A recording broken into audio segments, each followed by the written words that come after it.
కవిత గారు సొంత పార్టీ పెడతారని కొంతమంది, లేదంటే సొంత తండ్రిని ఎదిరిస్తున్నారని కొంతమంది, సొంత అన్న మీద తిరుగుబాటు చేస్తున్నారని అంటున్నారు. ఏంటి ఆవిడ పార్టీ పెడితే గెలిచే అవకాశాలు ఎంత ఉంటాయండి? బీఆర్ఎస్తో లేకపోతే తండ్రితో లేకపోతే ఆవిడకి అసలు ఇండివిజువల్గా ఎంతవరకు సత్తా ఉందని మీరు అనుకుంటున్నారు? కవిత గారికి చాలా బలం ఉందండి. ఆమె బలమైనటువంటి లీడర్. మనం చెప్పాలంటే ఇంకా కేటీఆర్ గారి కంటే కూడా కవిత గారికి ఎక్కువ పలుకుబడి ఉంది. ఇది ఎలాగంటే ఆమె తెలంగాణ ఉద్యమంలో తీవ్రమైనటువంటి ఈ యొక్క పోరాటం చేసింది కవిత గారు. కేసీఆర్ గారు వెంబడి తిరుగుతూ ఈ యొక్క కవిత గారు చాలా ఎక్కువ తెలంగాణ ఉద్యమంలో చాలా తీవ్రమైన ప్రభావం చూపింది. తన యొక్క మాటల ద్వారా ప్రజలను ఎంతో ఆకర్షించి ఒక పెద్ద లీడర్గా ఉంది. కానీ తెలంగాణలో ఉన్నటువంటి ఒక గొప్ప దురదృష్టకరమైన విషయం ఏంటంటే మగవాళ్ళని ఎంకరేజ్ చేస్తారు, ఆడవాళ్ళని డిస్కరేజ్ చేస్తుంటారు ఈ సమాజంలో. అది మామూలుగా భారతదేశంలో ఉంది, అందులో తెలంగాణలో ఎక్కువ ఉంది. సో ఆ దృష్ట్యా కూడా కేసీఆర్ గారు కేటీఆర్ గారిని ఎంకరేజ్ చేస్తున్నారు, కానీ కవిత గారిని అంత ఎంకరేజ్ చేయట్లేదు అనేది వాస్తవం. ఆమె ఎంతో డిస్కరేజ్ కూడా చేశారు. బయట కూడా చూస్తుంటాం, మగపిల్లనేమో ప్రైవేట్ స్కూల్లో చేర్పిస్తారు, ఆడపిల్లనేమో గవర్నమెంట్ స్కూల్లో చదివిస్తుంటారు తెలంగాణలో చాలామంది. ఇదే విధమైనటువంటి పరిస్థితి కూడా కేసీఆర్ ఫ్యామిలీలో కూడా కనిపిస్తుంది. కేసీఆర్ గారు ఈ యొక్క ఆడమనిషి తన కూతురు పట్ల తీవ్రమైన వివక్ష చూపిస్తున్నారు అని కూడా అందరు కూడా ప్రజలందరూ కూడా భావిస్తున్నారు. దానికి నిదర్శనాలు కూడా కనిపిస్తున్నాయి. ఆయన కేటీఆర్కి ఇచ్చినంత ప్రాధాన్యత కూడా కవిత గారికి ఇవ్వలేదు. దీనికి ప్రత్యక్ష ఉదాహరణలు ఏంటంటే ఆమె పసుపు బోర్డు అనేది పెట్టాలి అనేటువంటి ప్రామిస్ కూడా ఆమె తన యొక్క అన్నయ్యలో చేయడం జరిగింది. 2 సార్లు కేసీఆర్ గారు ముఖ్యమంత్రి అయ్యారు, కానీ తన 2 పర్యాయాలు కూడా ఎప్పుడు కూడా పసుపు బోర్డు అనేటువంటిది కూడా తేలేకపోయారు. కవిత గారు తాను చేసినటువంటి మాట నిలుపుకోలేకపోయారు. అది ఆమెకు తీవ్రమైనటువంటి అవమానమే, ఇది వాస్తవం. అంటే షర్మిల గారిని చూస్తే షర్మిల గారు జగన్ గారితో విడిపోయి ఆవిడ సొంతంగా పెట్టి సక్సెస్ కాలేకపోయారు. అవును, ఇప్పుడు మళ్ళీ ఆంధ్రాలో వెళ్ళిపోయి కాంగ్రెస్లో చేరి మళ్ళీ కాంగ్రెస్లో వచ్చినారు. ఇప్పుడు మళ్ళీ కవిత గారు సొంత పార్టీ పెడితే మళ్ళీ అలాగే జరగదని ఎందుకు అనుకోవాలి? అంటే ఆవిడ సక్సెస్ అవుతుందంటారా?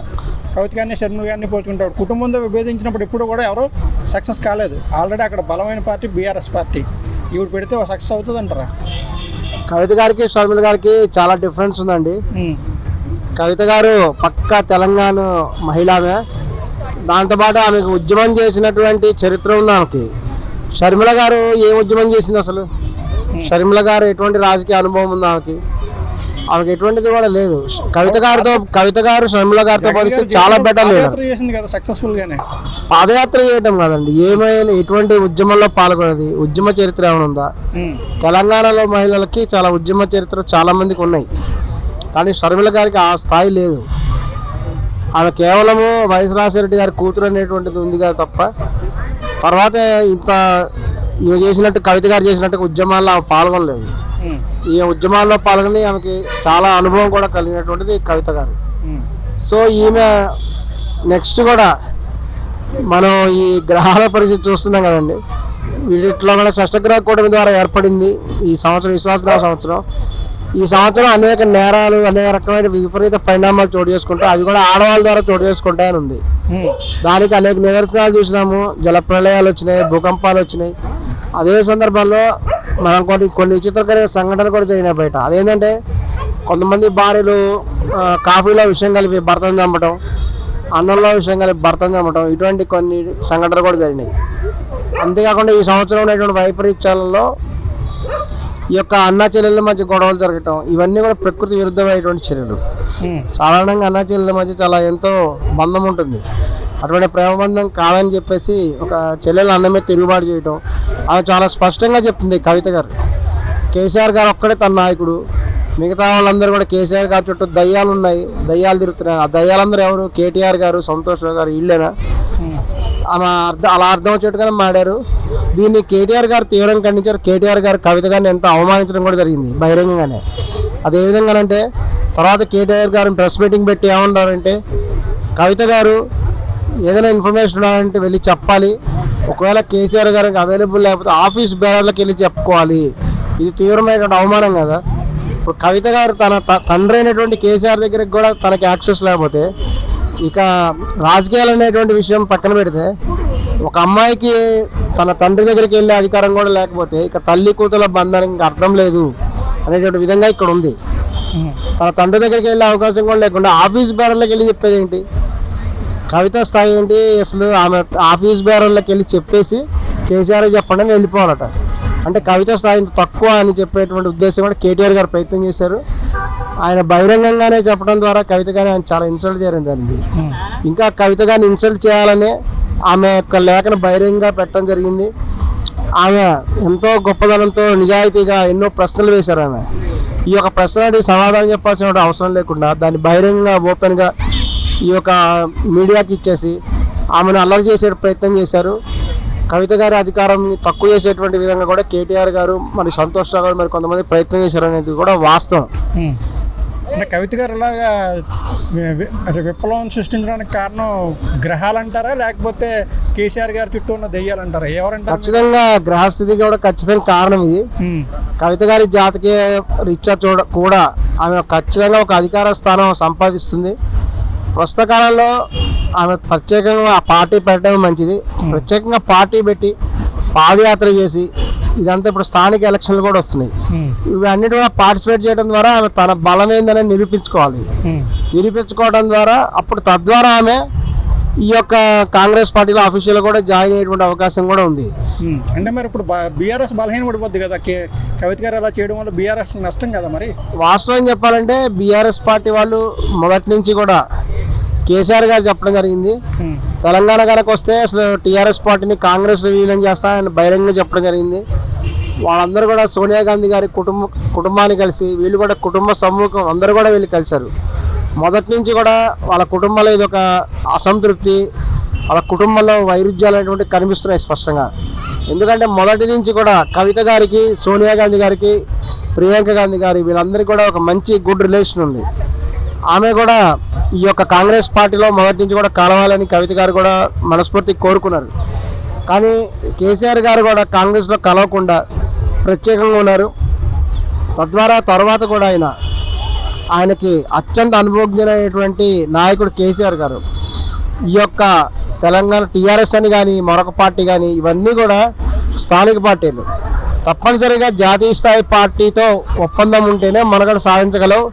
లేకపోతే సిబిఐ ఎంక్వైరీలు, ఈడీ ఎంక్వైరీ ఎదుర్కోవాల్సినటువంటి ప్రమాదం కూడా ఉంది. కాబట్టే కేసీఆర్ గారు చాలా స్పష్టంగా బీజేపీతో ఒప్పందం చేసుకుందామా అనేటువంటి విధంగా చేశారు. ఒక రకంగా ఒప్పందం చేసుకున్నారు కూడా. ఇదంతా కూడా స్పష్టంగా అనిపిస్తుంది. ఎందుకంటే పోయినసారి విపరీతమైనటువంటి బండి సంజయ్ లాంటి వాళ్ళు విపరీతమైన ప్రచారం చేసి అసలు నెక్స్ట్ బీజేపీ గెలుస్తున్న సందర్భంలో కవిత గారిని అరెస్ట్ చేస్తారని అనుకున్న సందర్భంలో ఆయన వెళ్ళి కేసీఆర్ గారు బీజేపీ ప్రభుత్వంతో కొన్ని అండర్స్టాండింగ్ ఒప్పందాలు చేసుకొని వచ్చారు. తత్ఫలితంగానే ఆ సమయంలో కవిత గారిని అరెస్ట్ చేయలేదు. అంతేకాకుండా కేసీఆర్ గారు ఏదైతే డిమాండ్ చేశారో ఇక తెలంగాణలో అవన్నీ కూడా బీజేపీ నెరవేర్చినది. కవిత గారిని బీఆర్ఎస్ పక్కన పెట్టడానికి కారణం ఈ లెక్కర్ స్కామ్ అని అనుకోవచ్చు అంటారా? ఆవిడ వల్ల పార్టీకి నష్టం జరుగుతుందని అన్నగారే పక్కన పెట్టారని అనుకోవచ్చు అంటారా? ఆవిడ అందులో ఆమె స్కామ్ అలక్కని చూసుకుంటే కేసీఆర్ గారు స్కాములు చేయలేదా? కేసీఆర్ గారు స్కామ్ చేసిన స్కాములతో పోలిస్తే కవిత చేసిన స్కామ్ ఎంత చాలా చిన్నది. అంటే కేటీఆర్ గారు ఎందుకు స్కాములు చేశారు? కవిత గారు జైలుకి వెళ్ళారు కానీ కేసీఆర్ గారు వెళ్ళదు కదా. కవిత గారు జైలుకి వెళ్ళడానికి కారణం వీళ్ళే. కేటీఆర్ గారు అనేటువంటి వాళ్ళందరూ కూడా వివక్ష చూపించారు. ఆమె ఇదే ఇప్పుడు భావిస్తుంది. ఇప్పుడు కేటీఆర్ గారి మీద కూడా కేసు బుక్ అయింది కదా, మన ఆయన జైలుకి ఎందుకు వెళ్ళలేదు? ఆయన వెళ్ళకుండా ఆపారు కదా మాట్లాడుకొని. అదే కవిత గారు కూడా తీవ్రంగా బాధపడే విషయం. ఆమెను జైలుకి వెళ్లకుండా ఆపలేకపోయారు. ఇప్పుడు ఆమె కేవలం బెయిల్ మీద మాత్రం బయట ఉన్నారు. అది ఎప్పుడు గ్రహస్థితి ప్రకారం చూసుకుంటే కవిత గారు సక్సెస్ అయ్యే అవకాశం ఎంత ఉందంటారు? కవిత గారికి ఖచ్చితంగా కూడా రాజయోగం ఉంది.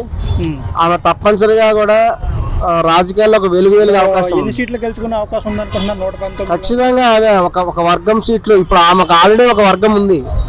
ఆమె వర్గం అంతా ఆమె సైడ్ వస్తారు.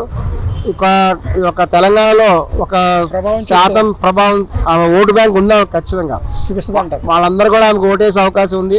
ఆల్రెడీ జనజాగృతి ఆమె తెలంగాణ జాగృతి పేరుతో ఒక సంస్థ ఉంది, అనేక సేవలు కూడా ఆమె చేస్తున్నది.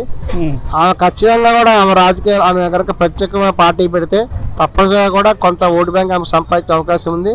ఆమె భవిష్యత్తులో కూడా ఈ యొక్క కాంగ్రెస్ పార్టీలో చేరే అవకాశాలు స్పష్టంగా కనిపిస్తున్నాయి. ఎందుకంటే సోనియా గాంధీ గారితో ఆమెకు ప్రత్యక్షమైన బంధం ఉంది కాబట్టి రేవంత్ రెడ్డి గారు మరి వాళ్ళు ఒప్పుకోకపోయినా ఈ యొక్క సోనియా గాంధీ గారి యొక్క ప్రభావంతో, ప్రియాంక గాంధీ యొక్క ప్రభావంతో ఈ యొక్క కవిత గారు కాంగ్రెస్లో చేరే అవకాశం కూడా స్పష్టంగా కనిపిస్తున్నది. భవిష్యత్తులో టీఆర్ఎస్ అనేది పూర్తిగా కనుమరుగయ్యే అవకాశం కూడా కనిపిస్తున్నది. లేదా